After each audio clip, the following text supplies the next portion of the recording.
It's the Lightning and Islanders again in round 3 of the Stanley Cup playoffs. This is instant analysis presented by Tylenol Rapid Release Gel Caps, rapid release for rapid relief. And to help me preview this series, we have Justin Bourne. Justin, these teams met at this point in the playoffs last year as well. Tampa won that series in 6 games. Is there any reason to believe it will be different this year? Well, the players on both rosters aren't identical. There are some subtle changes. The Islanders kind of are what they are, and they present themselves as such. We are a responsible, mature team who's going to play the right way, and if you make mistakes, we'll beat you. So it's kind of on Tampa to not make mistakes while trying to find their way through this very difficult New York Islanders defense. The structure of how both teams are the same. Tampa still has all the elite players in the series, but the Islanders are never going to give it to you. So, not a whole lot about the way the series presents itself is different, but I still think that it's not going to be an easy ride through for Tampa.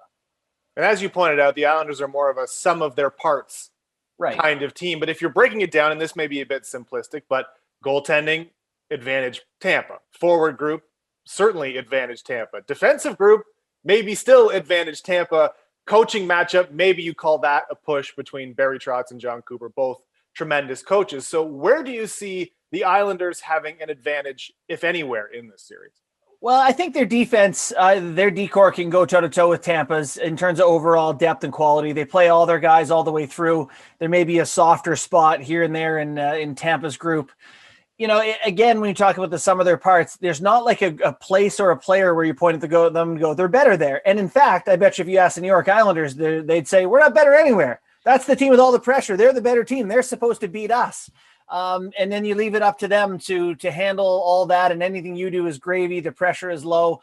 And they're comfortable in their own skin. You don't find many NHL teams that are comfortable giving up more shots, comfortable playing in their own end, but they're comfortable being where they are, and they've shown that they can have success doing it back-to-back years now. So there's enough game breakers there. Pajot is an exciting player, and obviously Barzal and Beauvillier are absolute burners. They can find their way for the odd goal. So no, you're right. There's nowhere I'd identify the Islanders are a better team here, but the sum of their parts thing is very real, and they have enough guys on offense that they can make themselves very dangerous. And I wanted to get your take on what Canes defenseman Dougie Hamilton recently said. He said, hey, we lost to a team, that being Tampa, who are $18 million over the cap. Now, he wasn't saying that to criticize the league or Tampa Bay. It was merely pointing out that this Lightning team is just so good. What do you make about what he said and Tampa having this much talent? Well, I'd say first off, he's not wrong.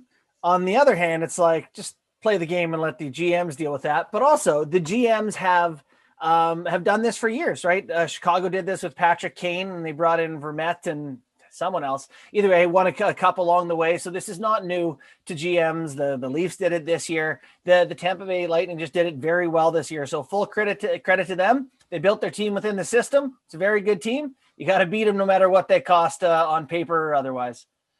Yeah, you can't fault any team for doing what they can do within the rules. So it's going to be a great third round series in the Stanley Cup playoffs.